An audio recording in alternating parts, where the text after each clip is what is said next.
shocked to see me? Yeah, we back again for a Tuesday edition of the A Train Show. It's our Raw Netflix recap special, and baby, we got a lot to talk about. Got my panel that's coming in right now, and we're going to touch on everything that we saw on Raw's 3-hour premiere on Netflix. All right, stay close. The A Train Show starts right now.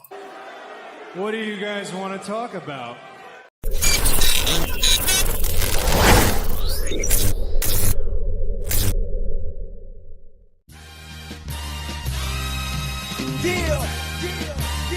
It's St. Louis. Welcome to the A Train Show. And now here's your host, the A Train, Arlington Lane. Yeah, Truth Chatter. Yeah, I think it's time for more truth.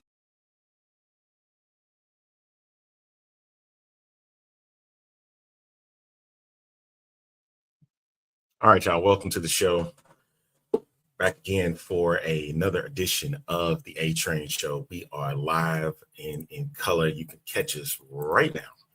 I'm making sure that we can, because I told my guests that where they can be found, and I think we should be there right now. Okay, yeah, there it is. So, all right, so I wasn't lying. I didn't want to look like a freaking fool when I put that out there, but we are currently live right now on fuelsportsnetwork.com. So you can catch us there. If you're on X, you can catch us there as well. And if you're on Facebook, you can catch us here at this link, facebook.com/fuelsportsnetwork25. Got a question for us? Make sure that you hit us up at admin at fuelsportsnetwork.com. So there, and there. All right, you got it? Shouldn't be too hard. I got a great panel of guests coming in right now as we speak. And I want to go ahead and bring them on in just a second. I'm making sure I get everything lined up. Yeah, I'm doing this in the middle of the show. I am. Just get over it. Just get over it, okay? Boom. All right. That's what I wanted to do. Okay. Coming on to the show right now is one of the contributors here at Fuel Sports Network. He is the host of the Arena Frontier show that you can see tonight at 7 p.m. There we talk about everything arena football. And I got to bring him on because he's a big wrestling fan like myself, the one and only Mr. Will Freeman. Will, good afternoon to you, sir. How you doing today, man? Good. Not too bad being in the frozen tundra that it is known in the Missouri right now in the St. Louis area, but so far pretty good. Happy to talk about some pro wrestling because people that know me, I've been a big pro wrestling fan since probably about 96, 97. So right there with the Attitude Era was kicking in and stuff. And yeah. I got it by actually renting Royal Rumble 95 from Blockbuster. That's how it started. Wow. You took it way back, man. You took it way back with that one for sure. Yeah. And also, my next guest on the show today, of course, is he's been on the show before. He's a consultant. And when I say one of the biggest wrestling fans I know, beside my other co-host that usually comes on with me, and he'll be in, he's just getting it together. He'll let me know shortly. If you're looking for the Reverend is he's forthcoming. All right, but this gentleman is coming on the show. Big wrestling fan, loves The Rock like with no other. Ladies and gentlemen, Jason Greer. Jason, good afternoon. What's up, bro? You see what I'm wearing? And there's a story behind this shirt. Brother, right? Because I represent The Rock all day long, but there's a story behind this shirt. Y'all got me feeling bad. I should have brought out my OTC shirt, man. Hey, I got the one night only NXT RKO shirt when they were in right. Oh, y'all got me feeling bad, man. Because now I should have worn my OTC shirt. Okay, all right. I see how y'all want to do. I got y'all. Next time, I'll remember that. From y'all, man. But anyway, it's on. Thanks for having me on, brother.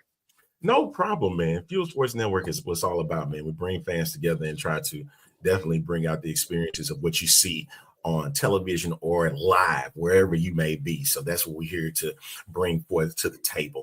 Raw premiere last night on Netflix. One thing I can say for sure, there were no bugs. Everything was clear. So congratulations to yes, sir. congratulations for that. Because I know that was the biggest thing we were worried about when we were getting into this premiere, was making sure that everything was going without a hitch, and it went, and it flowed very well all 3 hours. I didn't have any bugs. Did you guys have any bugs throughout the show? No, it was seamless. It was perfect. Yeah, But you know why it was perfect? And I'm sorry for interrupting you. I was going to say this. It was perfect because the great one, The Rock, stood in the middle of the ring and legitimately looked at those Netflix executives and said, "Don't give me any BS. I can't curse on your show, but you know how The Rock does it." He set the stage. The great one did it. I'm just going to leave it at that.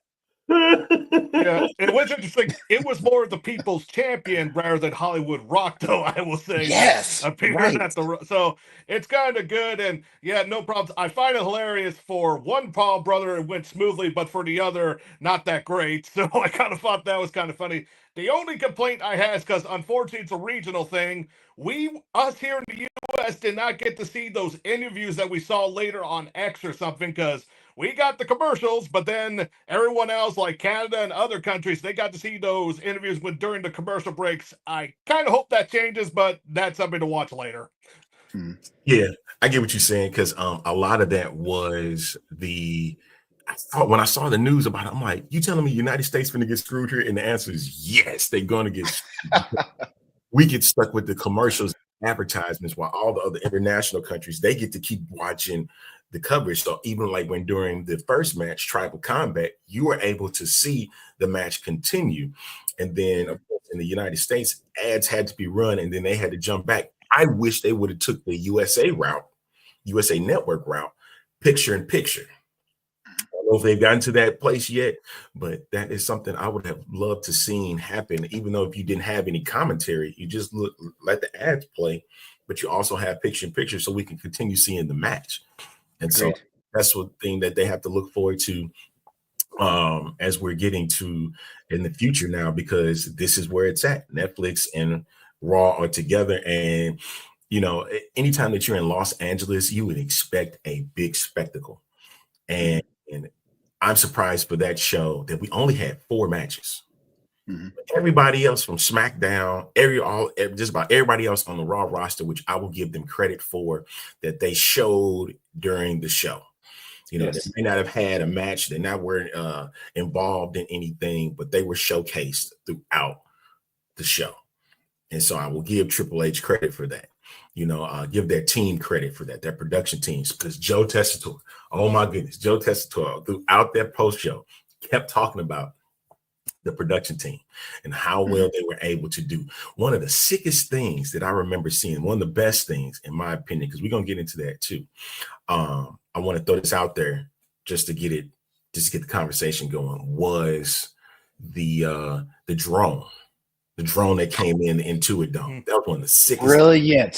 Brilliant. Yes. Yeah. And don't forget about the drones outside with the light show and stuff too, because that was actually pretty cool as well. I mean, look, man, I guarantee you I'm the oldest guy on this show. I'm 50 years old, and I'm going to say this. I remember a time where it was a big deal when Kerry Von Erich, right? And I'm going back to, like, you know, whatever Fritz Von Erich's line was. Kerry Von Erich came out to the Eye of the Tiger. He came out to music, and that was revolutionary, right? Now to be in this day and age where freaking Jey Uso is standing up on the top, you know, is doing that yeet thing, and he's got drones. He's got a drone coming back and forth, showing the crowd. I remember thinking to myself, dude, if anybody hates wrestling, show them this. Right? Kudos to the production team. I mean, this is one of the greatest eras, minus the Attitude Era. This is the greatest era to be a professional wrestling fan, because the production, the storylines match the production, and it's seamless. And I will say a lot better than what Peacock quality-wise have produced, because I said, the picture quality was better and everything. And yeah, say goodbye before the PLE's going to Netflix in a few years. They'll still have SmackDown, but goodbye to the PLE's in a few years on Peacock. Yeah. Agreed. I honestly think that one of the best things to happen to Raw was the fact that the Mike Tyson Jake Paul fight glitched so badly. Because if anything, there's no way that Netflix wanted to piss off the WWE in terms of the volume, in terms of the money, in terms of the fan interest. And they made sure that this went off without a hitch. It was great. And don't be Yeah. surprised Netflix go for the UFC since it's the same company with TKO once that deal with Disney is done. I would not be surprised about that. I feel you. I'm telling you, man, that show right there, production wise, was top tier. I can't disagree with anybody that's been said on this panel, and it was what I expected magnitude wise. And what I was tripping off of, I don't know if it was my television or something. I'm a big fan of frames per second, right? That's just the nerd in me. I just like that. I started learning about it and learning how certain things was. I was expecting the show to be at 60 frames per second on my television. It wasn't. Then, but I go back. It's funny. I go back to Twitter and I'm seeing some of people's videos, and theirs was at 60 frames per second. I'm like, how is that freaking possible? And it's just like I said, it was just the nerd in me. And I was sitting there looking at this, and I was like, okay, so what I'm going to be able to do to get that to work? Because I'm going to the television. I'm going to my laptop. Like, what do I got to do get this correct? Because I want it. That's just me. It's just me personally. I feel you. It's just the nerd in me, man. I want that. I could see that course with my Roku. I have it set for certain things because 60 frames per second, that's regular live TV. Then you got the 24 frames per second. That's how directors want for movies and TV shows and such. So there is a difference with the how slow, because I've seen live on 24 frames. I'm like, it's okay. It doesn't look right, but it's close. But 60 frames, yeah, it's a little bit better. 60 frames better for sports and live television. That's how it usually is. Yeah, so I mean, I just want to see that a little bit when I'm watching my shows and whatnot, man. That's all. Well, this is the Raw Netflix recap special here on the A Train Show, the A Train Arlington Lane. Got Will Freeman joining me and Brother Jason Greer joining me on the show as well. We were big fans of what we saw. Of course, like we mentioned, the Rock opening up the show was, well, actually, if we're going to be honest, Paul opened up the show. Then The Rock opened up that. Right. You know, he did the cold open, and then The Rock came in to actually kick off the show.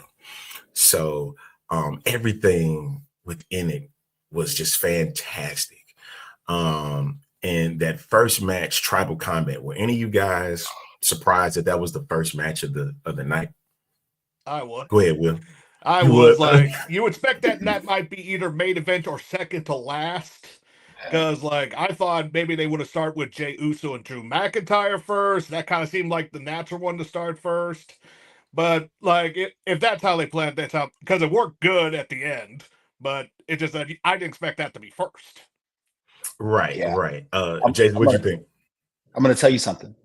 I was shocked when it was first, but the moment that it was announced that it was first, like Solo Sikoa, first, big ups to Solo Sikoa, right? Because this cat went from, I don't even know why they're giving him the microphone to he's killing it. So big ups to Solo Sikoa, great production, everything.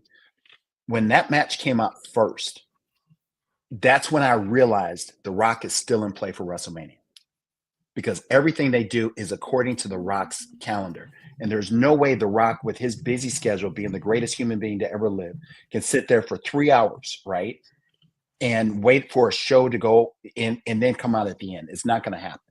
So the moment that came out, I was like, all right, watch. The Rock's still in play. That little swerve, the way that he came out, he wasn't the people's champ. He wasn't the great one. He wasn't the final boss. He was Dwayne Johnson in the beginning. So at first I was like, dude, so maybe he's not going to be a WrestleMania. And then when Solo Sikoa's music hit, I was like, watch. Something's about to happen. So it was beautiful. I'm glad that you brought that up, that the beginning was Dwayne. It was totally Dwayne. It was TK. If you want me to be honest, it was TKO Dwayne. Yes. And what I mean by TKO Dwayne is he's a part of that board. And because he's going to be one of the spokesmen for TKO with this whole Raw Netflix thing, that's why he went after those guys at Netflix and said, hey, this better go without a hitch. I better not see not a one lag while I'm coming after y'all. That, and then he gave respect to Roman, and then he gave respect to Cody. for Right. carrying it. And it was like everybody thought he was in character, and he wasn't. He actually took himself out of character. And that was the cool thing about that moment, was because he was able to let everybody know where he was and what he sees in the foreseeable future with what TKO has and what Netflix can bring to WWE and the experience that you can have with it. So that was the cool thing with it. But it was of course, in Tribal Combat, to me, if I'm going down the timeline, Tribal Combat wasn't good at first to start. It was very slow. It was moving, but I know we had to build, it had to pick up. And once it did, it delivered what it was supposed to. It was a WrestleMania match. It reminded me what happened at WrestleMania 40 with Cody versus Roman. Yes, and it gave that feel to me. And I was like, okay, I see where they're going for this first match. So I was cool with it right after that. Anybody else? Will, what was your thoughts about Tribal Combat? Well, it kind of ended how I expected. You had some interference with the other new bloodline members, with Tonga and Jacob Fatu, and then with Sammy and Jimmy. So it got then having it end with Roman getting Ulafala. I kind of figured that. I still thought the match was great overall.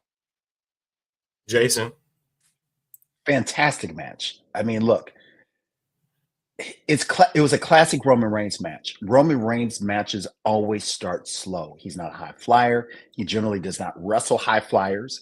And there's this build, there's this story. I love the fact that Solo got in plenty of offense. I loved, just as Will talked about, I love the interference with Jacob Fatu, the Tonga brother. Then you had Jimmy, you had Sammy. It was fantastic.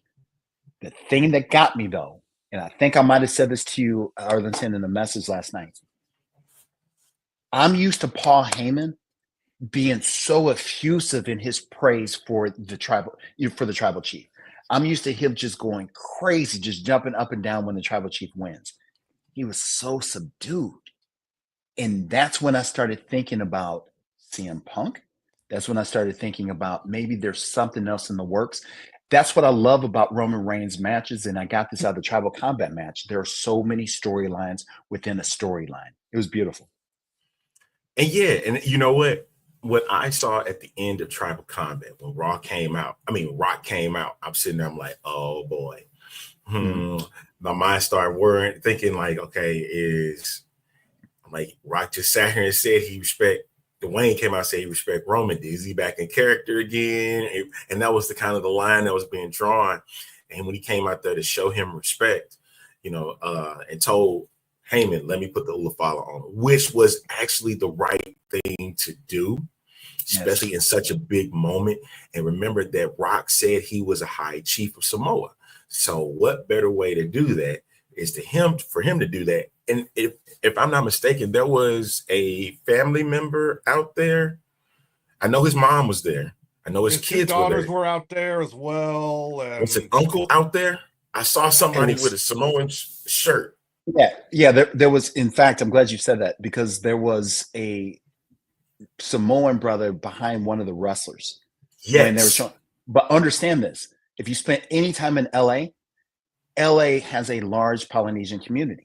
So when The Rock was, and I'm not even going to do cultural appropriation, so I'm not even going to try to do, mimic the sound that they were making, the war cry that they were making. But when he was doing that, and you heard the arena kind of reverberate with that sound, there were plenty of Polynesian folks in that crowd. It was incredible. What's going on, Aaron? Good to have you on. That's what we're saying. His mom was already there. I'm trying to think. Somebody was sitting next to his mom, and I could not put my finger on it. I don't know if it was a wrestler or was a celebrity or so. But of course, being in Los Angeles, you're going to have a lot of celebrities there at the event, and that's what we kind of expected. Star-studded event. Saw Vanessa Hudgens there. I was shocked when they showed Corey Topanga, not Corey, because Corey wasn't there, but Topanga. Topanga still looks good. Topanga, Eric Matthews. I think one of the biggest pop was Macaulay Culkin, Kevin McAllister. But let's talk about Macaulay Culkin. You talk about a dude who owned his 5 seconds on screen. He had his hat down, lifted. It was pure theatrics the way he handled that, and the way he played to the crowd. This dude, hit him with some of that WWE juice, right? He's 1 year away from being a wrestler. I mean, he owned the crowd. I love that guy, man. And if they were going down the line, if you checked out my story on Instagram or Facebook, I gave, they had the posters up for Raw, coming up with what to expect. And a lot of them I said, yep. And then there was one I said, nope, it was the person that was Logan Paul. And Logan Paul face came up. I covered it because I didn't want to see it. And when they came up there and they booed him, now don't get me wrong. Listen, Logan Paul is an exceptional talent. And what he said, there was something he said during that telecast where I'm sitting back and I was like, he said, you can love me, you can hate me, but I'm here full time. I said, okay, maybe I can respect you a little bit more because you're going full time and you're not just doing this as a part-time gig.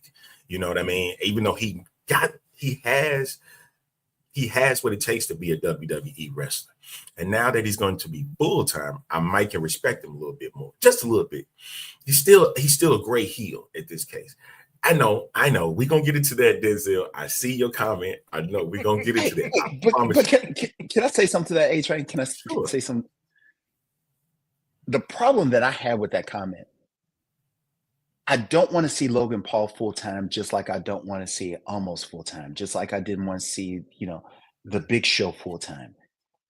And definitely Ronda Rousey. Let's use Ronda Rousey because she's more of a contemporary comparison.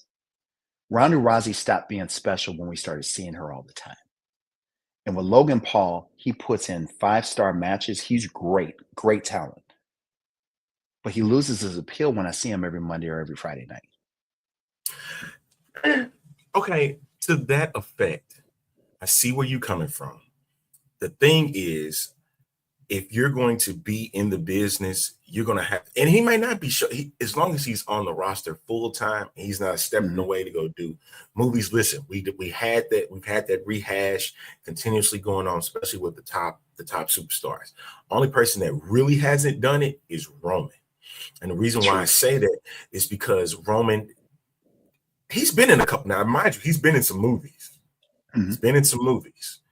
But as like what we're getting with this John Cena farewell tour, as what we're getting with what we had with The Rock, you can even the person that was booed the most and the loudest, Hulk Hogan, that was the hashes. You know what I mean? Those are the top stars that we expect. That's major, that became major box office stars. You can see what you say. Randy Orton has done it. Triple H did it. Miz done it. But they haven't been major box office stars like Hogan, The Rock, Cena. Those were Batista. And Batista now. Batista, right? A good example. That's a great example. And when they were there, it was there because they were full-time workers. And remember, Rock did it for like 5 years full time, 5-6 years full time before he stopped. And they saw how major box office was, especially when he did Saturday Night Live. That was like the major thing. And I think with Logan Paul in this case, he's already coming in as a celebrity. And I think that's what he wants to choose this life. And that's fine.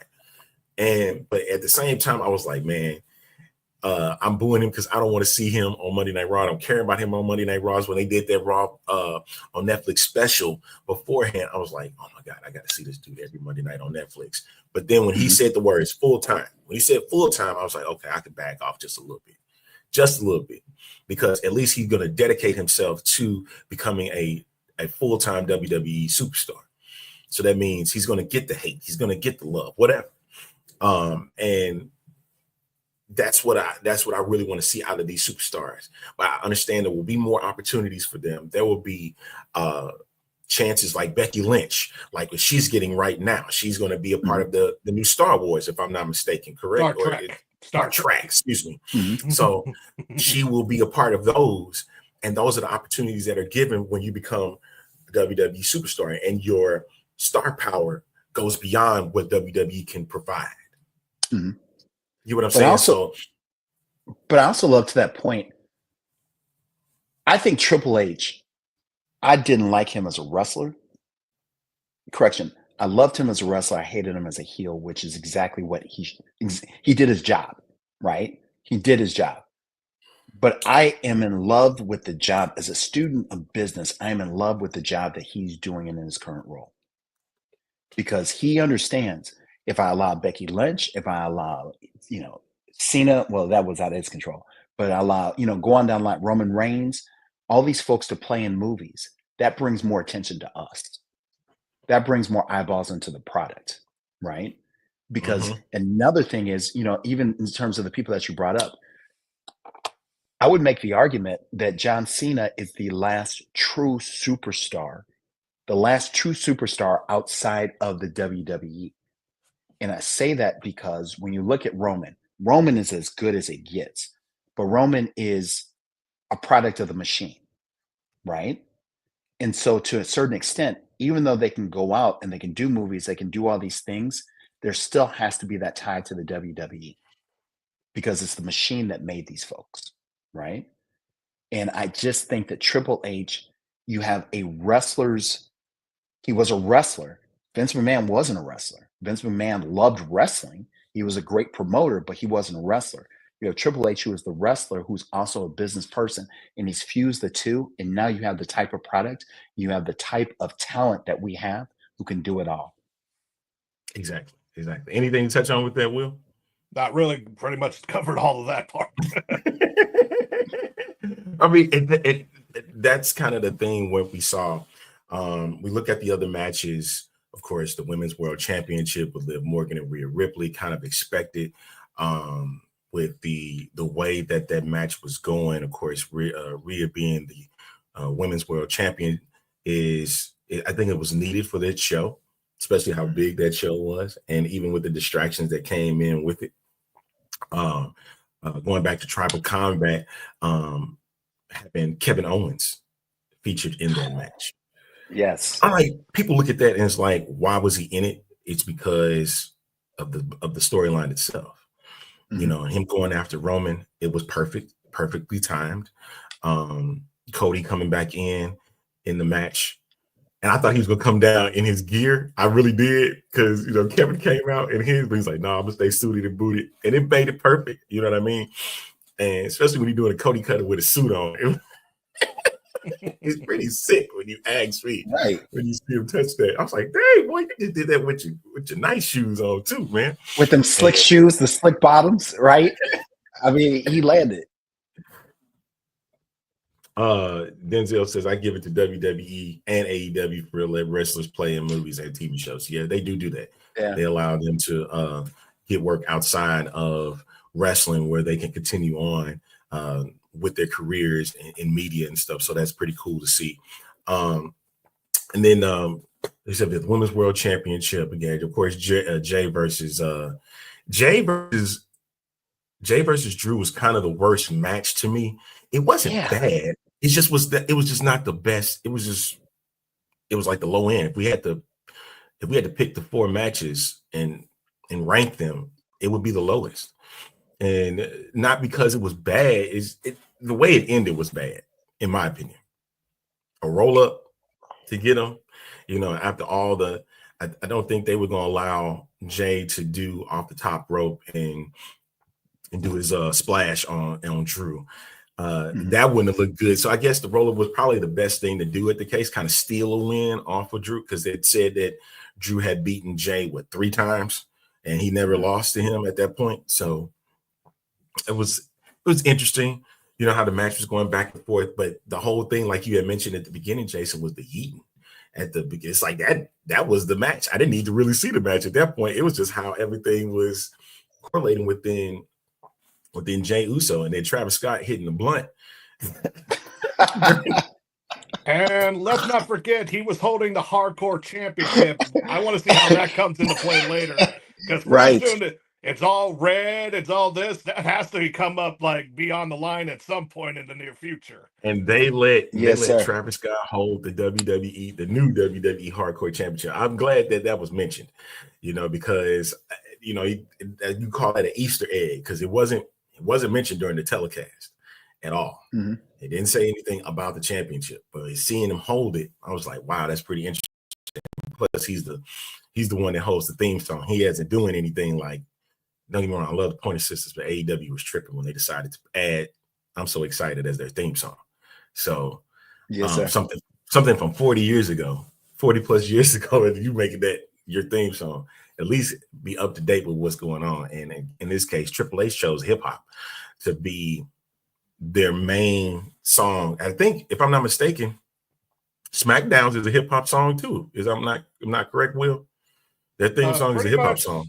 Pretty much all three are hip hop. NXT's hip hop, Raw is hip hop, SmackDown's hip hop. That's what I thought. Like, because usually, because we all remember the Attitude Era. That was mostly rock and metal. Then they kind of transferred. There was I believe it was like rock for a little bit wrong because I'm a rock and heavy metal fan. Like, it's good to have a mixture. Just like like you said, the one with the AEW theme. Like, I'm still confused how like it doesn't really match the tone of their show, but right, it's like I guess maybe that costs the least to use. I don't know. Just that I don't know how that was chosen for that. Literally, man, when sitting there thinking, I was like, "That's the dumbest thing I've ever heard in my life." I'm sitting there looking. Yes. Seriously? Okay. But again, I go back to Triple H. Triple H has his finger on the pulse. And right now, from a music standpoint, hip hop, for consider its origins all the way to where it's at now, it's universal across the board. And when you got Travis Scott coming out and you got his music playing, and first folks even know who he is. How many times has WWE shown somebody in the crowd? They show somebody it's a muted expression because no one knows who the heck he is, right? Or who the heck she is. But Travis Scott, universal. I mean, it's just the WWE has legitimately done such a fantastic job tapping into pop culture, tapping into the zeitgeist. I mean, they just do it. I find it funny though. Go ahead. It probably surprised. I just want to mention because remember how big wrestling was in the 80s. We're getting back to how that culture thing happened. Because remember, of course, if I recall correct, why am I buzzing on her name though? The 80s singer that was at WrestleMania 1, Cyndi Lauper. Yeah. I'm surprised she still hasn't made as one of the famous people at the Hall of Fame she should be. So like getting all that. Don't forget Muhammad Ali was there. Of course, we know the whole thing with the Liberace. The Liberace and so many more. So, and of course, Mr. T. We can't forget about Mr. T. Right. And that's one of the things that I think I love incorporated. I know there were a couple celebrities that probably don't have a bigger profile than those that were featured, but they are definitely getting prominence for the work that they have been doing. Kevin Fredericks, aka Kev on Stage, he was there, and Netflix invited him in, especially with the shows that he just had a new show, Jerky on BET Plus. So it may not have been a big profile, but he's starting to get that profile. It's starting to grow at that point. And then Omar Dorsey, I want to throw him out from the hit show Bookie on Max. If you have not seen that show, it's hilarious. Is it good? Okay. It's hilarious. It's on my watch list. I have to catch up on stuff on Max in a few. Their new season's coming. Their new season is, I think it's out now. Their new season. Man, I watched the first season and I kept losing it. It's a great show with him and Sebastian Maniscalco. Oh, listen. So you talked about Kev on Stage. Did you catch did you see his timeline on IG? Yes, I did. When Hogan comes out and he's booing Hogan, right? Did you see that? I was like, this dude is a guest of Netflix, right? But he's still a fan, right? I mean, it was great. That I'm glad you brought that up because that was kind of like the biggest moment in the event was Hogan coming out. And let me tell y'all something first. This has nothing. If you want to say it's political, fine. You say that. I'm going to say it's a mad hatred for Hogan. It's just hatred. Over.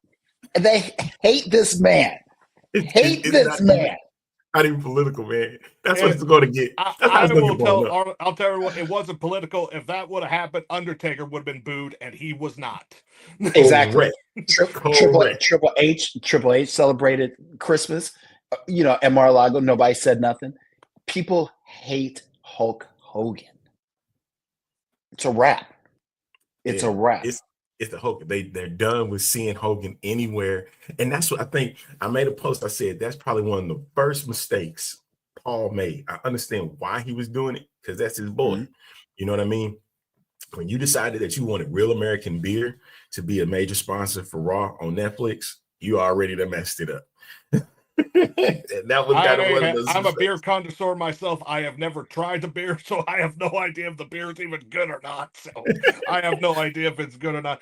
It would have been better just to do Stone Cold's beers. That brewery that they did their beer is a lot better, in my opinion. But that's Triple H. That's Paul's choice. But it's also a WWE choice because based on the fact that he's they're sponsoring it. The WWE has a minority interest in the American-made beer, right? So they have a financial incentive for promoting it. The problem is, out of all the beers, to your point, you got Stone Cold's IPA, right? I mean, I know people. I'm not a beer guy, but I know people who tried Hulk Hogan's beer, and I'm going to say this: I can't stand Hogan. Can't stand the man. If I saw him walking down the street, first I'd be impressed with the fact that he's walking, because that man's back is terrible, as you can tell. Right. But I know people who are beer connoisseur who says it tastes like alligator piss. I don't know how they know what an alligator piss tastes like, but that's what they said about it. Right. So out of all the things that you could legitimately promote, why him? Why that product? I don't get it. Yeah. It's wild to me how when he came out there, he started talking. The boos came out. I thought he had a boo pop than Dominic Mysterio, man. He really had that. Macaulay Culkin got a bigger pop than Hogan did.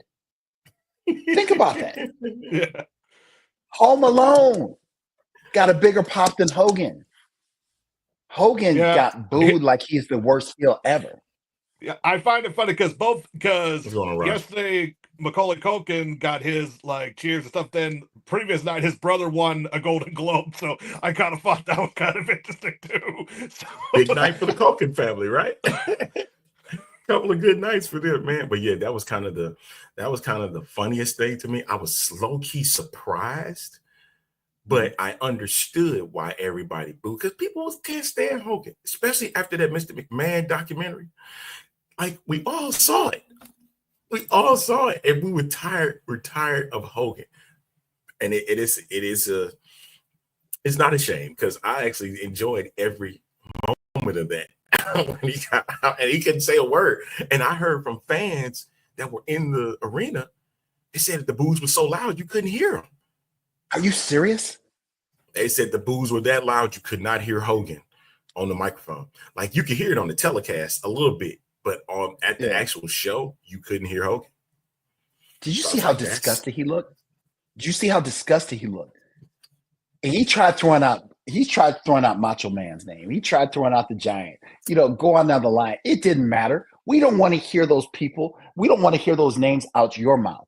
They've been better off showing a picture of the Iron Sheik's headstone, right? That would have got a bigger pop than Hogan. Do you know what I'm saying? Here's the thing. The Iron Sheik's X account actually came active again and said F Hulk Hogan on the social media today. That's what I'm talking about. F this jabroni.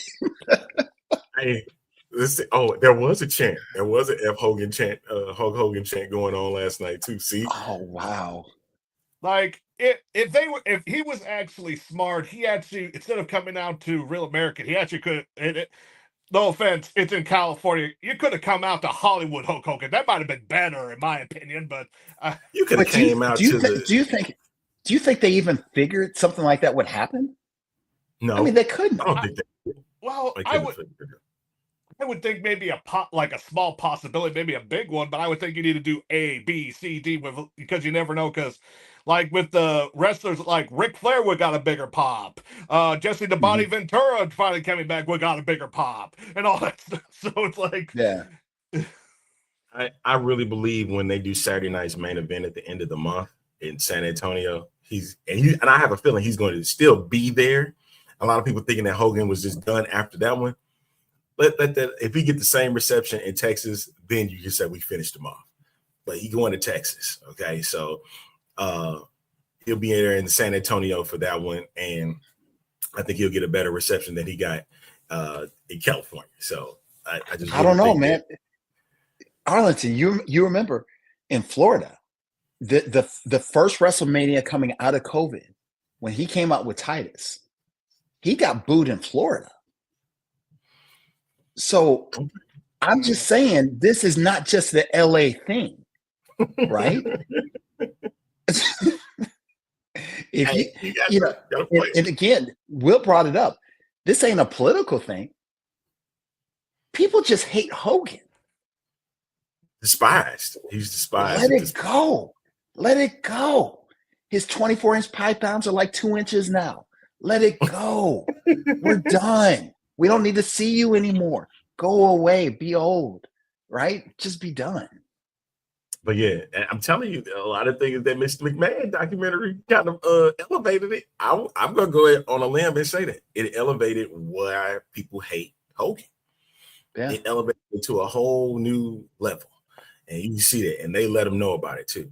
The last match of the night, Seth Rollins versus CM Punk. I think I was surprised by how that match went. I get the heel had to be more aggressive in the match, but man, it made CM Punk look like, to me, this is just to me, I'm like, is this CM Punk's last match? Because it was body languages throughout the match. You know, he was looking really rough. And at the end, he did kind of like what Rock did to Punk 10 years ago at the Rumble. You know, thank you. You know, you could tell they was talking throughout the match. Yeah. They were talking to each other throughout the match about how certain things was going to go. And at the end, when he made the pin, it was like he laid on Seth and let him know what was up. And said, like, almost like thank you to him, man. And then he made the hook and got the win. And so afterwards, I'm just looking at his body language. He looked defeated. And then when he got on the post show, he had the whole second energy just come out of him after that, man. And I was like, okay, all right, I'll lay off. But that's how it was when I saw that match. What was your thoughts on Punk and Seth? Anybody? Well, we know the story's not done. I could say that pretty clear because Seth is probably going to be won something again probably soon, either main event or Royal Rumble, because we honestly know that Punk is going to be in the Rumble match, that's for sure. So something's probably going to happen at Saturday at my main event because they need to promote that soon because so far nothing has been added to that card yet. So that might be one that they might put in there and a few others. I get what you mean there, though. We have to see if that was planned to make him look like that or not, because like you said, he had a bounce full of energy and stuff. But like Punk, to me, he only has like maybe 3 or 4 more years, and he's probably done. So yeah, 3 or 4 more years, and it's hard to see when a wrestler goes into retirement, but it happens. It has to happen. And though, to be fair, Seth might do it sooner because just about his injuries, which is kind of like, He's beat up. Because, like, he's a father now with his daughter, with Becky, and Becky's doing some acting stuff. She still will probably come back at some point. Just, I don't know, like, with the Star Trek show she's doing, I don't know too much about it. So I don't know how long, and it'll be interesting to see how it comes with that. All right. What was your thoughts on it, Jason? Admittedly, even though I have a CM Punk shirt, I love CM Punk's logo designs far more than I love CM Punk. I've never been a big, I've never gotten the appeal.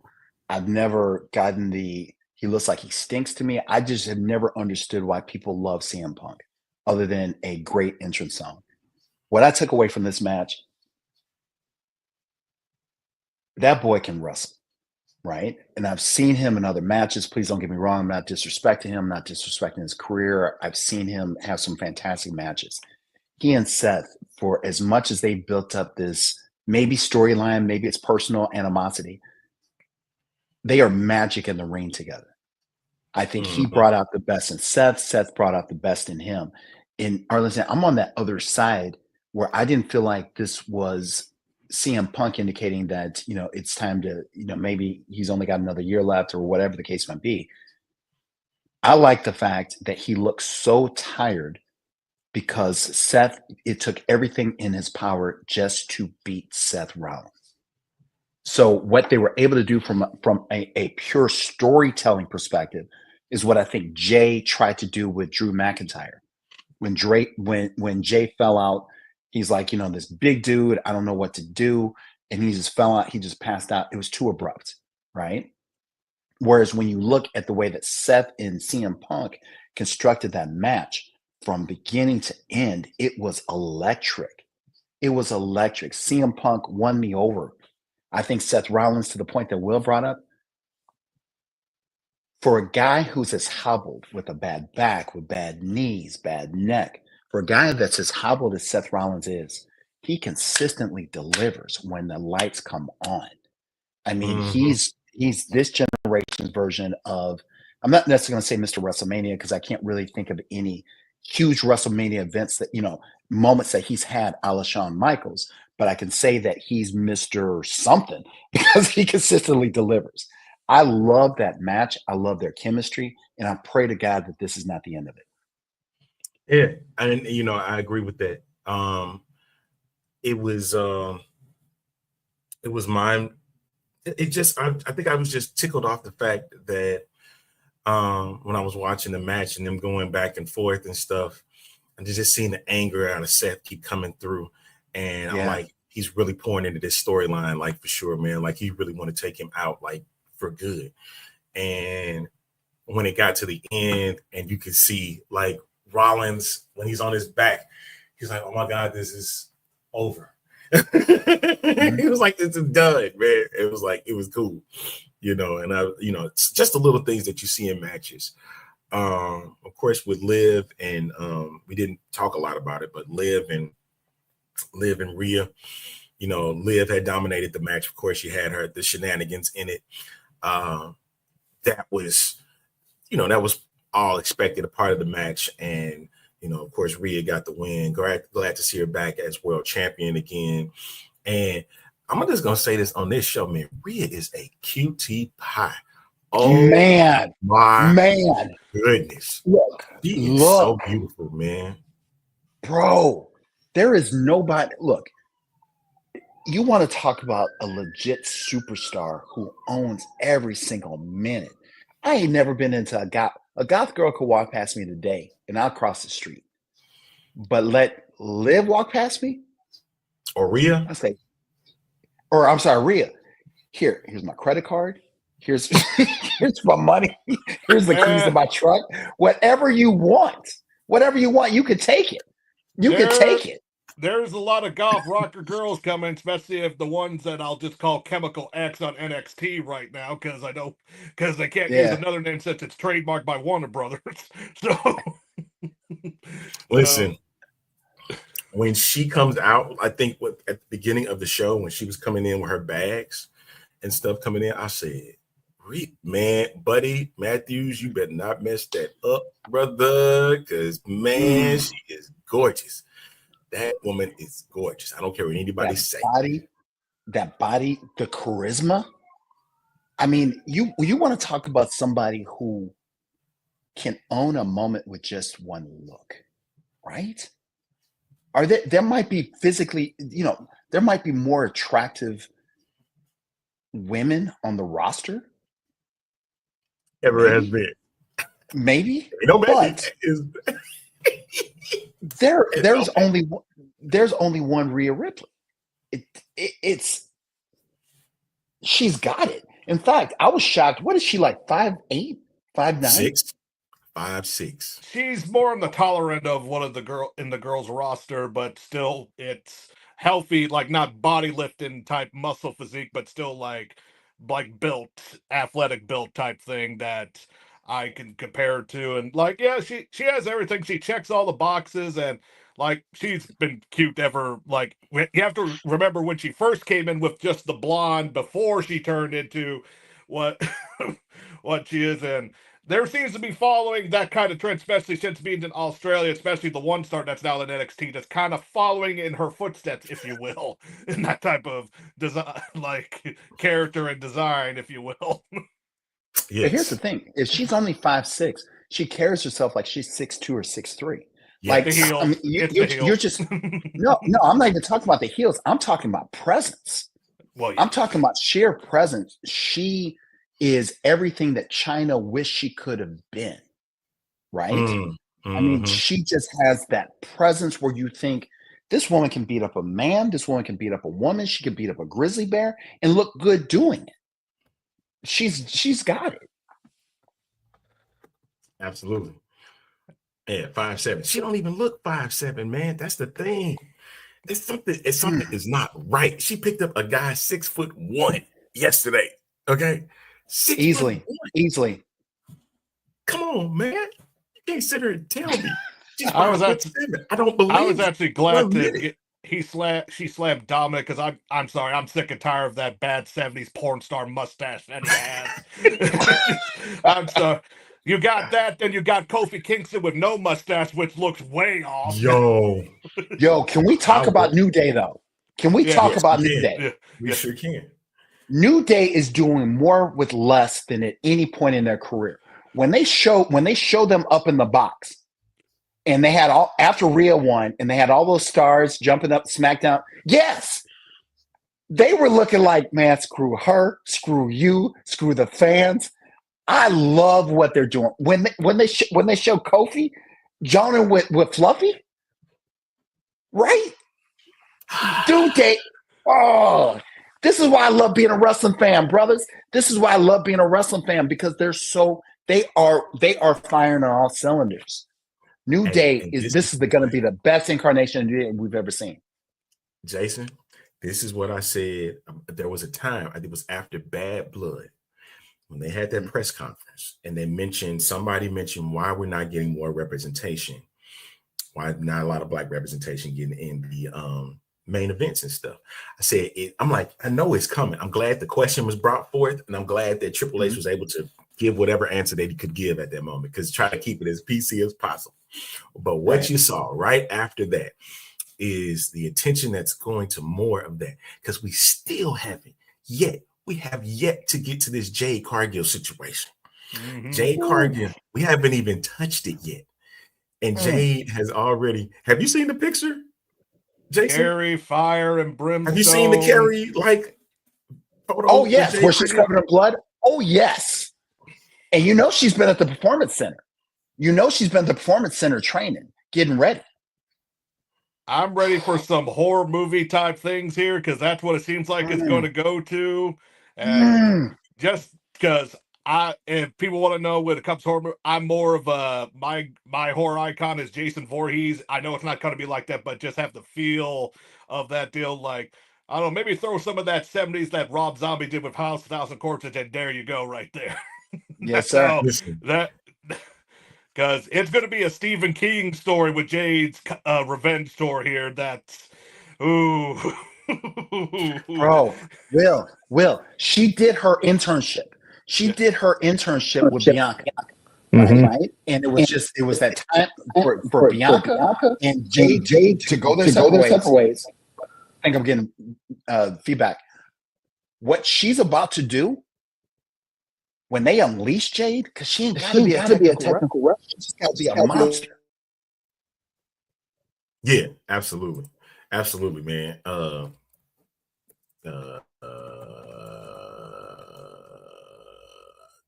Golly, I just blanked out for a second. Anyway, that's what I had saw. Yes, I know. I got the answer. I finally got who it was. Okay, so that whole thing with Jade, I'm sitting there and I'm like, okay, I saw Bianca, Naomi, they were at the event. Bianca was coming in with her gold teeth. I was like, what the heck what is going on here, man? Why is she golden out all of a sudden, man? And I'm like, Right. is this real? Like, what is the nature of why she did that? Maybe it's just because it's for the event or whatnot. But I'm sitting there and I'm like, this could get really interesting when we get to SmackDown, like especially on Friday, because now everything's 3 hours except NXT, but still, this could be huge. This could be really, really huge. What you gonna say about that, Will? Well, I also want to add too, because since Jason said he's a big Rock fan, and The Rock is going to show up on NXT this evening. Yes, and sir. I have a feeling that it won't be just him part of Ava's family, because we already know a few of their family have signed. We haven't seen the tall one yet. And also, Jacob Fatu's brother Zilla Fatu is right now part of Reality of Wrestling and Booker T, and he's having a thing with Booker T right now. If anyone's have catch up around Reality Wrestling, and I have a feeling that Eddie Thorpe is going to have a huge comeuppance tonight. And also, hopefully, the reign of the ruler starts with Obafemi tonight. Also, He's a stud. Yeah, he's definitely a stud. One of the things that wasn't mentioned, remember, Eddie Thorpe got into that NXT title mix. He had to hurt somebody to get there. Is Rock showing up because of what he did to Ava? Remember, Ava got knocked out by one Eddie Thorpe. So maybe I'm gonna try the theory. Yeah. So we're gonna go with that. I'm gonna go with that one. When The Rock came out and put what they call that Ulafala on Roman's neck. The WWE's been building up how he's the high chief, all of these things. He's never been publicly acknowledged as the high chief. Never. And now I'm doing this for you? When's somebody gonna give me my respect? I'm telling you, dude. Right? I swear, when you say that, remember when you said WrestleMania was still in play? Yes, sir. It's the WrestleMania that's still in play. That's Roman it. versus The Rock. It's still there. That's why I'm like, I talked to the Reverend. The Reverend was like, I don't like it. It's still in play, folks. Roman versus The Rock for the head of the table. This is for the head of this is just because he is known as the tribal chief. Now this is going to be for the head of the table. That's why at the end of that match, Rock was in the far end as he was letting out Roman. Yes, we're here. Or he's on the far end, and he looked at him. He gave him a little smirk, like it was like almost a sign of respect. But that smirk did not sit well with me, because I got the vibe that he's going to do something soon. And my thing is, I think it's the Rumble when he does it.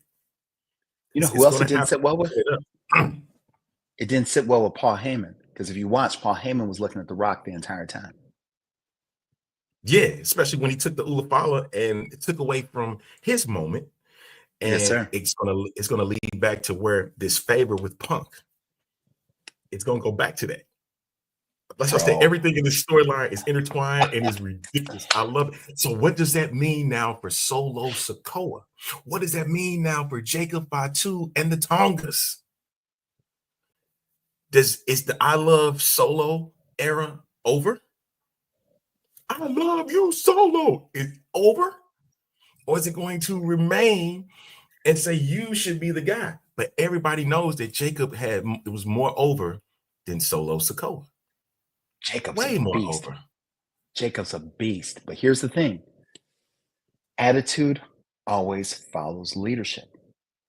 And when you look at the fact that Solo has gotten pinned numerous times, when you look at the fact that Solo last night lost Tribal Combat, which meant that he lost his title as High Chief, Jacob and the Tonga brothers are going to be looking for a leader.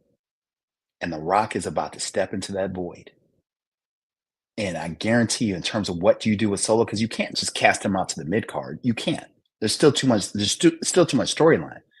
It's The Rock going to Solo, saying, "Little brother, get behind me. Follow me.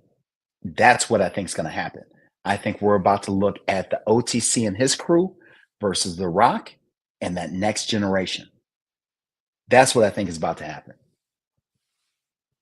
God, see, and go ahead, Will. I know you got something to add. With it. I'm going to Because, like I said before, because we do know, because like I said when I mentioned about NXT, we still have members of the family side, but have yet to appear, and we don't know how that's like. You said like, lots of it not really one against one; it's one against one, that type of thing too. So I don't know. I got so many possibilities when it comes to this, and it's going to be good. Like I said, I'm still waiting for the tall guy to show up because I've seen him at TNA and Impact, and I'm like, they signed him. Where's he at here? And especially you need that type of size and strength for this story to come up here soon.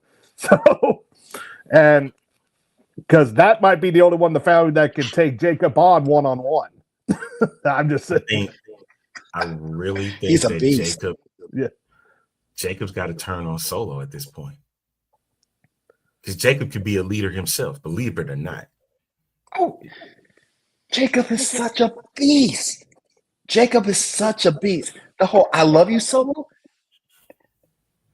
that was a blessing to Solo. Because the moment that Jacob Fatu says, I no longer love you, Solo, what's Solo going to do? Exactly. I'm telling you, he's going to turn on him, man. You're going to think everything is one accord. He's like, I'm going to get it back, or no. Solo can't. So that means Roman got to show up on SmackDown Friday just because he has to sit there and publicly acknowledge him, just so we can see the end of Solo right there in front. I'm telling you, man, I need it. Also, I think from last night, I think Roman's going to be on the cover of WK25. It seems like, that would look, because when they went through that door, I'm like, yep, he's on the cover. Hey, man, they wasted no time with that. No time. Yeah, so we know who's on the cover of, and that's why he had to have Ulafala, just so they can make sure that he had it when they do the WWE 2K25. The scams, yeah. So he'll have that. But it looks so natural though. It looks so natural because he's the tribal chief, right? Is he bigger than Cody? Yeah. Yes. Mm-hmm. Sure is. Yeah, Roman's like somewhere between 6'4" and 6'6". No, I'm talking in terms of just pure star power. Is he bigger than Cody? Yeah. That's absolutely what I thought. Roman's star power.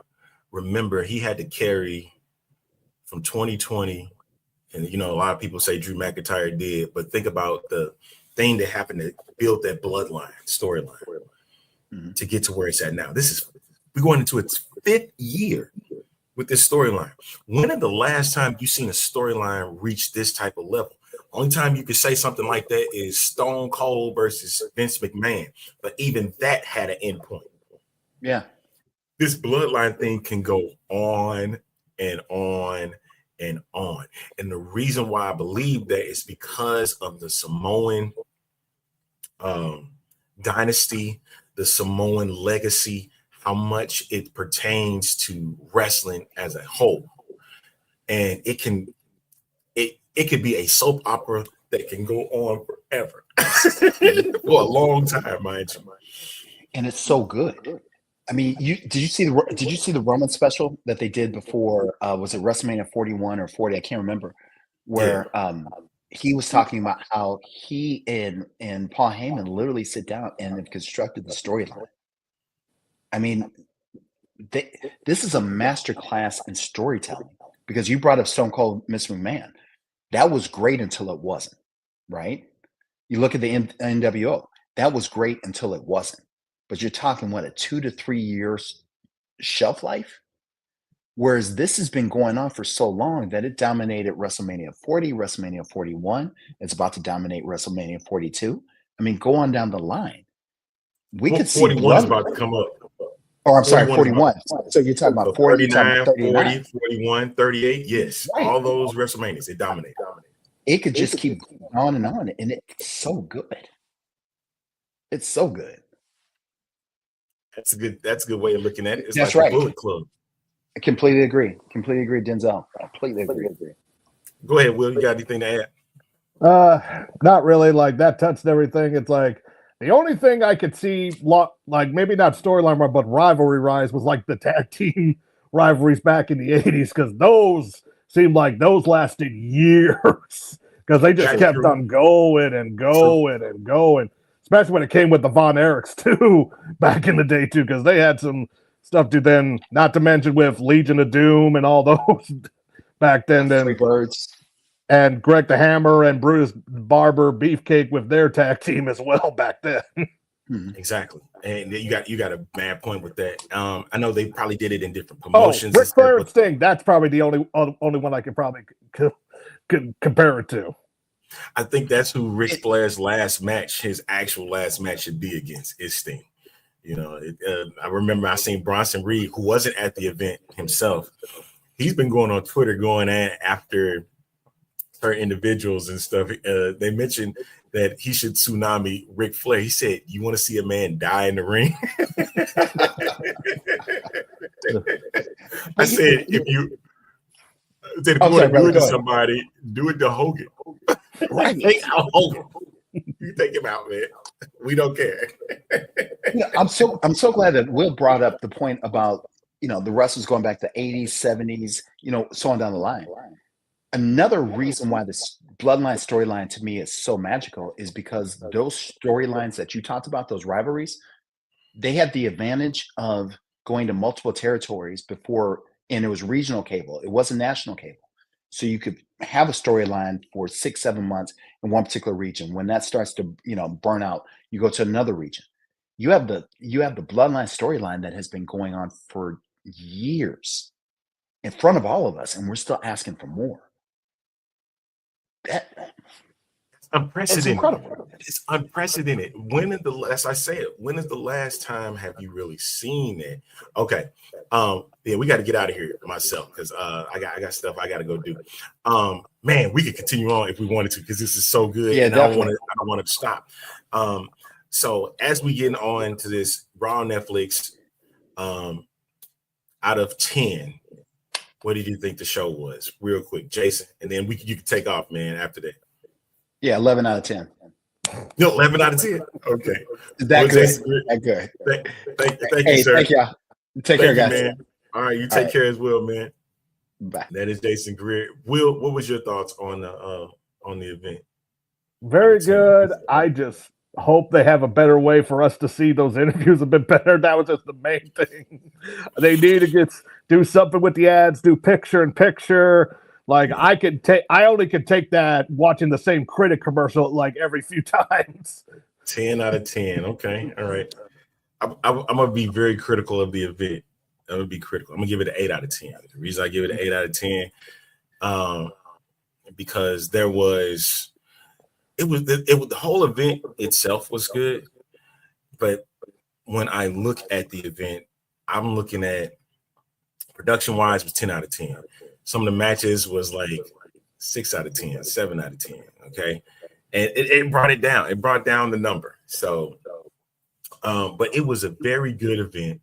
I think, wrestling was like 7 out of 10, 7.5 out of 10 and stuff, especially because how things moved. The production was terrific. I love the post show.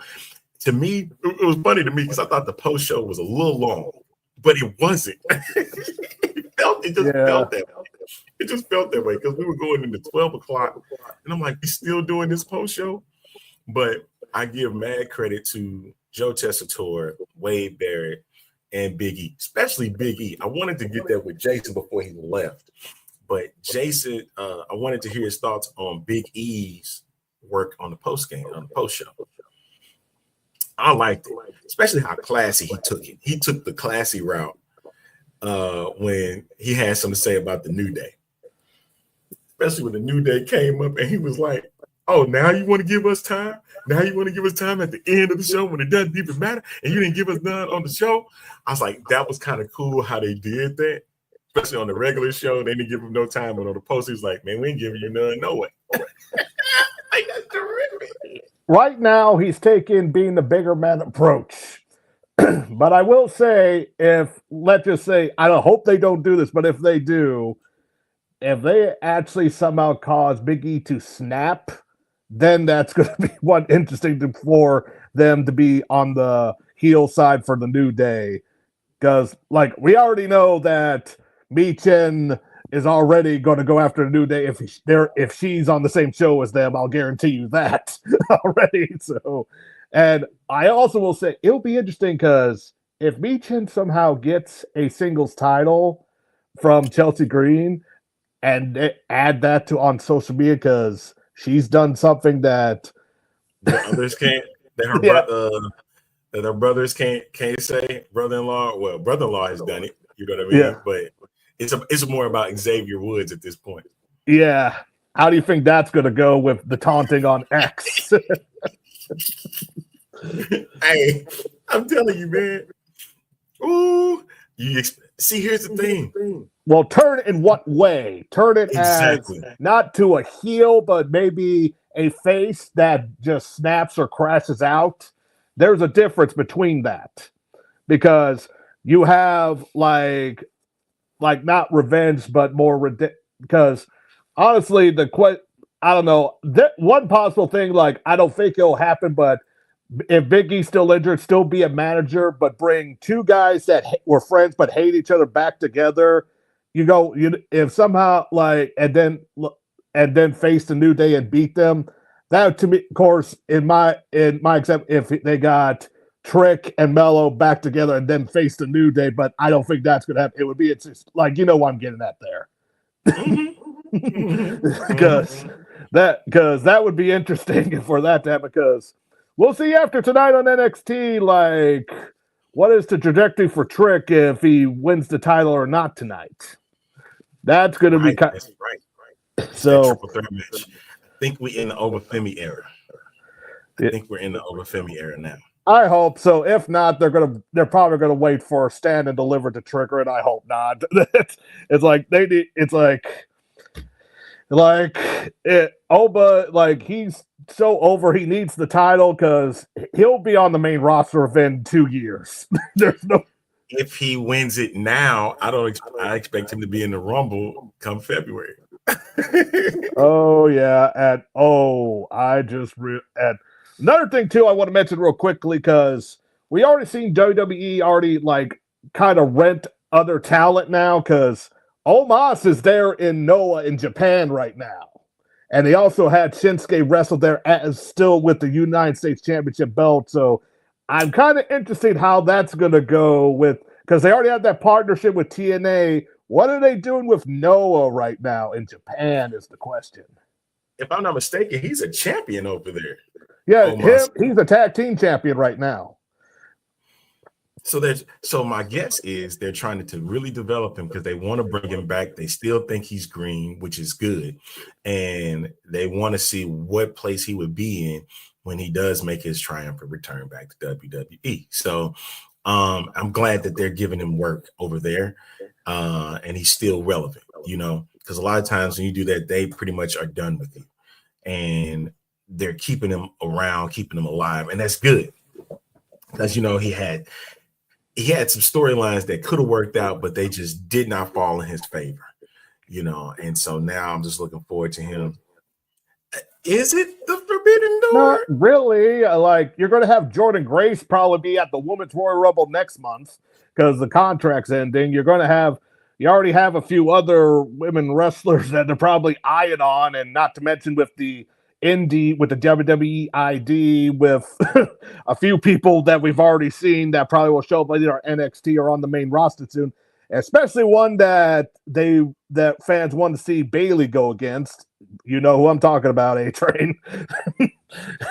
So, because she looks just like her. She looks just like her, man. Like her whole persona is like just like her, man. And so, what's her name? Kylie? Is it Kylie Ray? Kylie Ray. They want to see her go against her. Yeah, that'll be perfect for her.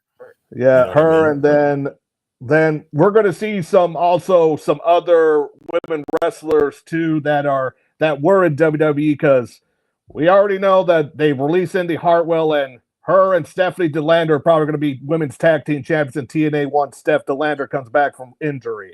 That's a fact. That's coming. There's no doubt that's coming.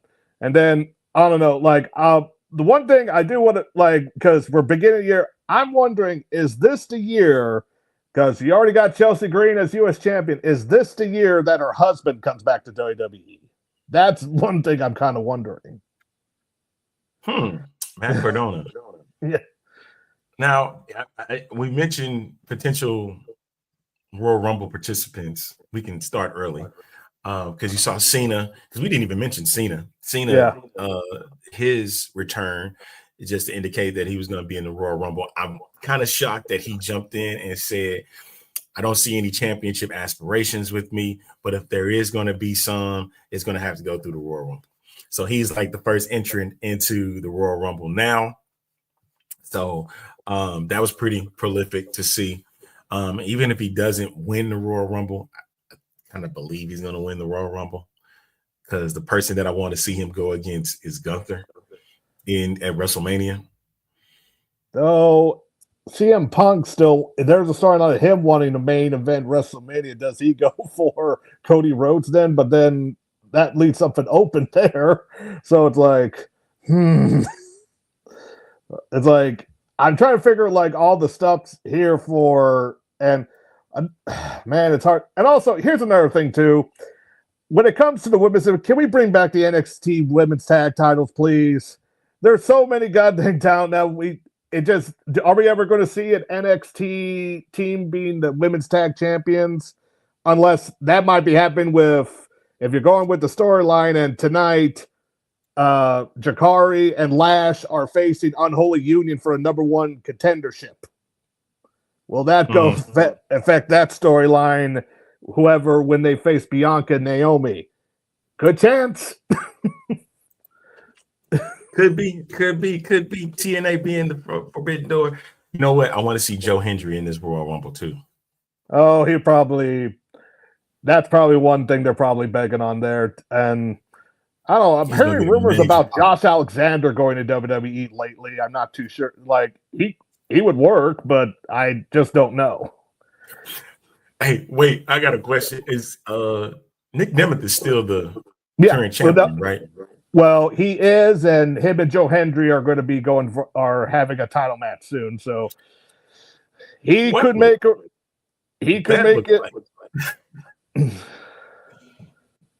What would that look like, Will, if Nick Nemeth, he had to come in as Dolph Ziggler, right? Yeah. Or would he come in as Nick Nemeth? That's a good question. All I know is that there'll be some problems. I doubt it'll happen if somehow Tessa Blanchard showed up at the Women's Royal Rumble. Dear Lord, that would be, oh, good Lord. Because there's a lot. Have a Santino moment. Yeah. She get in the ring and they toss her right back out. Yeah. Because we know that Chelsea Green doesn't like her. We already know Isla Dawn really doesn't like her. So it's like Jordan Grace ain't a big fan of her, you know. No. Yeah. So, and it's like that would lead to a lot of problems. Then we'll see, like, hope, and with you and the Pastors idea, if they do the trio belts idea, because there's a lot of women trios lately. And Fusion Collective is one. We got the Golf Powerpuff Girls on NXT. We got yeah, that's true. I would not be surprised. I think it's necessary that they put together that Trips belt. And that's what I would call it, the Trips, you know, and you have it's 3 belts for the ladies, and maybe in 2026, and if they don't do it this year. You know, right now they've been focusing on the Women's U.S. Championship, and then this Women's Intercontinental Championship, and the addition of the Hardcore Championship. So those are the titles I think we're going to be looking more forward to seeing in 2025. To be real, I would love to see R-Truth with that Hardcore Championship. Well, it makes sense, and I don't think him and Pete Dunne or Butch are done yet. It's kind of hard to figure. And then also to remind for the women's division, like Charlotte coming back, Alexa Bliss and Carmella is going to coming back at some point. And then it's just like you're gonna need you're good. You're having those mid card women's belts, but you do need another set of tag belts for NXT. You need to. It just like I still don't know why they combined it. It just it still boggles them. Yeah. Also, they need to add another tag belt for the other show. You know, granted they're on one show, you just need it for the other show so that way they can have it. You can have tag team. You got plenty of women that can hold tag team belts at this point right now. I was looking for seeing Zoe Stark to get into this Intercontinental Championship thing, but she got put out. And of course, Sonya Deville was very upset and adamant about not being even in the tournament. So either the triple belts or you got to add another tag team title belt, especially on the other side. Because they're building stables, but not just either male or female. Like they're building it to all just like back in the. I would say the 90s because you had some stables that have both men and women, but in WCW it was just the men. They had women there, but they didn't barely do any wrestling back in the Monday Night War era for WCW though. Because right now, let's see, we had the Raw tag belts, and those are with the War Raiders. And I'm trying to think the SmackDown tags. DIY. DIY. Okay. And, I of course, no one mentioned we forgot about the speed belts. I think they've forgotten about them too, because I think Chin is fighting for that. But that's the thing. I think in 2025 we need to start incorporating speed more. Like you doing it before the shows and stuff. If they're the speed champ, let it be known. Yeah. They deserve just as much credit as anybody else. Like, why not show the belt on live TV? It makes no sense. Like, yeah, Candice LeRae there. Why hasn't she been able to carry the belt on TV? Exactly. Like it don't need to be just Twitter. Like everybody need to know if she's a speed champion, then she has the right to show it. As long as you're not having a speed match on a main show, I don't see why that could be a problem. But, like in NXT, you're able to carry that huge cup, but you can't have those speed titles around. And then, of course, it'd be interesting if the hardcore is for the whole roster or just the male roster. Because at first it was just the male roster, then it became because there are only a few hardcore champs like Tara Reynolds, Trish Stratus. Did Victoria ever win one? I want to say she did. I thought she did win a hardcore title. I know because that was with when her and Steven Richards were together for a certain amount of time, and that the 24/7 title was fun at first, but then it just went down, especially during COVID. Because then you had because Gronk had it for just a few months, and then remember, he was supposed to be wrestling, but then he went back to football, right? He went to go play with the Tampa Bay Bucks. So yeah, that was it. And then he won a Super Bowl, so it's a good thing for him. Yeah.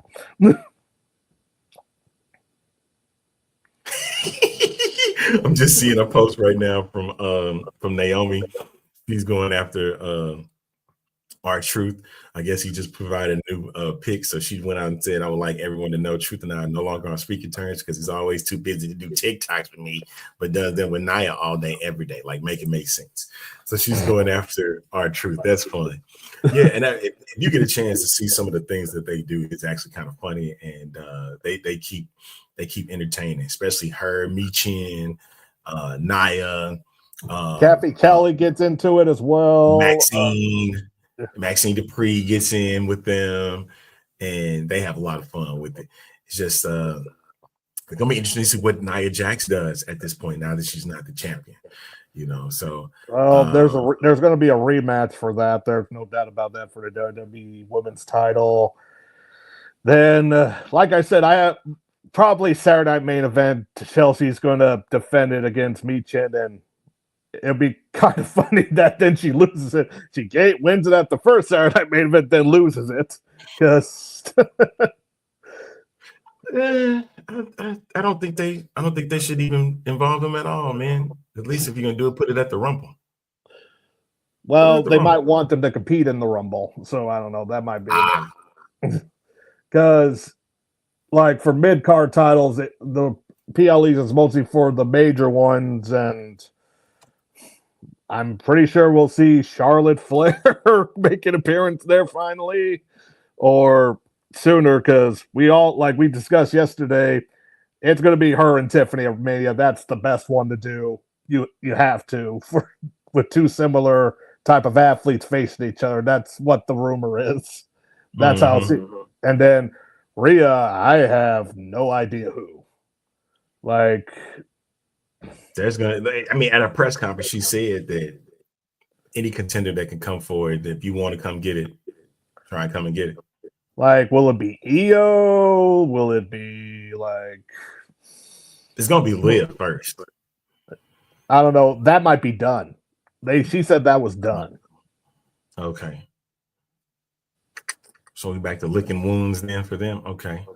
Well, we're probably gonna see a dismantling of Judgment Day soon. I don't know what's the deal with the new theme song. I do not get it. I'm like, I don't know, like, because pretty soon, I don't know, then, like, when are we ever going to see the Demon return with Finn at some point? Because ever since he lost to Edge, the Demon has never been found. It's true. And then, I don't know, then. Rodriguez, yeah. They, like, she's a good powerhouse, but they haven't really made her a good power, like the security guard for Liv. She seemed pretty weak, like comical to add comical maybe. Like Chelsea's partner acts better than what Raquel does. So it's like here and stuff, and then I don't know, like we'll have to see it. Then we're gonna have some call-ups here. I did notice during the Raw that Melo's girls, Kalani Jordan, was there. Like she could get call-up soon. So that's something to consider as well. So I'm looking for Reverend's good his choice. You know, he loved Jada Parker, and you know, he would love to see Jada Parker on the main roster. I'm like, I got to see her with a belt first in NXT before she would make a move up. And her and ODM need to separate, but ODM might be getting the titles here soon because they might want both the current. Why am I forgetting their names right now with the current NXT? Axiom and Nathan Frazier. Yep. Or Nathan Frazier is basically Seth Rollins' protege. So okay. Well, it's a big one tonight. So for sure, they got, of course, the NXT title with the triple threat match with Eddie Thorpe over Femi and Trick Williams. Of course, you got Roxanne Perez and Julia for the NXT Women's Championship. The fatal four-way to determine the number one contender for Fallon Henley's NXT Women's North American title. Charlie Dempsey versus Lexi King for the NXT Heritage Cup. And this is a rematch. it's the final round, or the way that Ava put it. It kind of reminds me of like the 1 minute thing for like in a regular Olympic style wrestling match. So it's something like that. I don't know if it's actually just a regular match. That's how it would go. And then and with the final four, it's Cora Jade, Soruka, Kalani, and somebody else. It's Cora Jade, Kalani, Lola Vice, and Stephanie back. Okay. Yeah. And then with the 6-women tag, Gigi Dolan, Shotzi, Tatum Paxley versus Fatal Influence. The golf Powerpuff Girls and Fatal Influence, yes. All right. Wait. So Lash and Shikari don't face each other, and Unholy Union don't face each other tonight. So that's next week. No, probably going to be the following week after that. Okay. The Shrine Expo Hall is where it's set for tonight. For St. Louis, you'll catch it at 8:00. For everybody else, everybody on the East Coast and Central, you'll catch it at your normal time, 7:00. That's good for me. But my show at 7:00 tonight. Be sure to join in for the New year, new name, Arena Frontier. Got special guest Zach Hillman and discuss because, dear Lord, there's a lot to talk about from the last 2 weeks. I took a break, and especially with apparently that being mentioned right there. What's going on with the IFA? Are you gonna talk about it tonight? I'm going to mention it because you kind of have to. They put the name out there, the Baltimore Lightning. So it's like, because you got that, you got the new league with former Buffalo's Hall of Famer wide receiver Andre Reed being in charge in the New England area, which is kind of interesting. So, because and I think did we lose them? Dear Lord, this has happened. What's going on here with that? And we covered a few things, and because unfortunately, I have to say, so far with this upcoming season, it's like the year of dormancy that teams are like, we're taking a break, we'll be right back for following year. It's like, and it's screwing all schedules up except for with the NAL, there's a team that just went kerplunked. Kerplunked. All right. So be sure to tune in this evening at 7 o'clock. We'll catch you tonight at Arena Frontier at 7 o'clock. So that'll wrap things up for this edition. Thank y'all so much. We'll check y'all on tomorrow for the A-Train show again. Same time, same bad channel, right here at noon. On they're gonna get on man up. They're gonna get mad at me for that. FuelSportsNetwork.com. Make sure you tune in on our website. You can tune in on Facebook or YouTube. All right, we out of here. Thanks, Will, man. Anytime, Arlington. All right, y'all take care. Have a good day.